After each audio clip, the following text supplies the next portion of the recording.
আসসালামু আলাইকুম। কেমন আছেন? আজকে কি বলে শুরু করব বুঝতে পারতেছি না। আমার এই বিড়ালটা আমার উপর অভিমান করে চলে গেছে, আর ফিরবে না। আমি হয়তো বা ওর অনেক অত্যাচার করতাম, অনেক কষ্ট দিতাম হয়তো বা, তাই সে আমার ভীষণ রাগ করছে। ও হয়তো বা আমার অনেক ভালোবাসতো, কারণ অনেক ছোটবেলা থেকে আমি ওরে অনেক কষ্ট করেই রাখছি। মানুষ বিড়ালরে অনেক আদর করে রাখে, আমার কষ্ট করে রাখতে হয়েছে। আমার বিড়ালটা অনেক অসুস্থ হইতো, তো আমার এখানে রাখাটা একটু সমস্যা ছিল, কারণ আমার অনেক পিচ্চি বাচ্চা।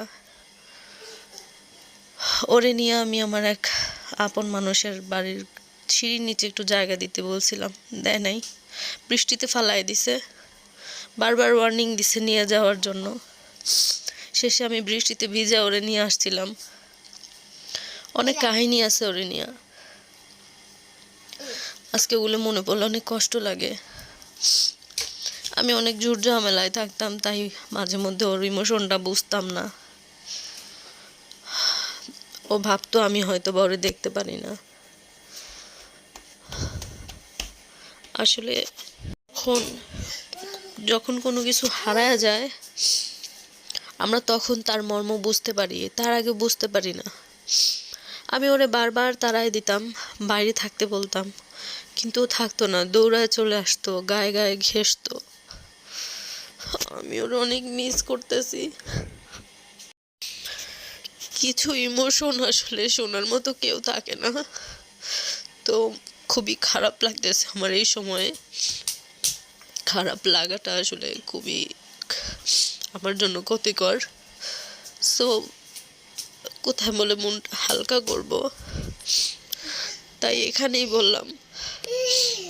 আমি জানি না আমার শেষ গন্তব্য আল্লাহ কোথায় দিবে, কিন্তু আমি যেন আমার বিড়ালটারে, মানে যদি কখনো জান্নাতে যাই, যেন দেখতে পারি।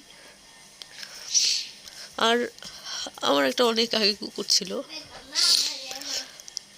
তারেও যেন আমি দেখতে পারি।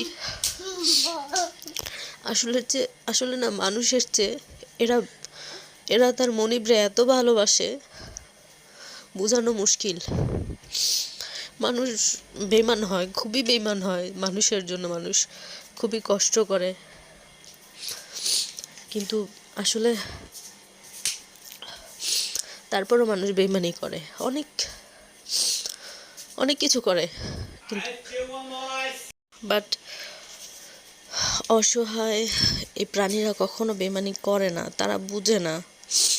আমরা তারপরও তাদের অন্যায়ের অনেক সময় শাস্তি দেই, পরে প্রচণ্ড গিল্টিনেস ফিল হয়, কেন করলাম, কেন ওরে দৌড়ানি দিলাম, কেন ওরে একটু মারলাম। আমার কি বলবো, আমি ভাষা খুঁজে পাচ্ছিলাম না। ও সব সময় ঘরে থাকতো, আরামে থাকতে চাইতো।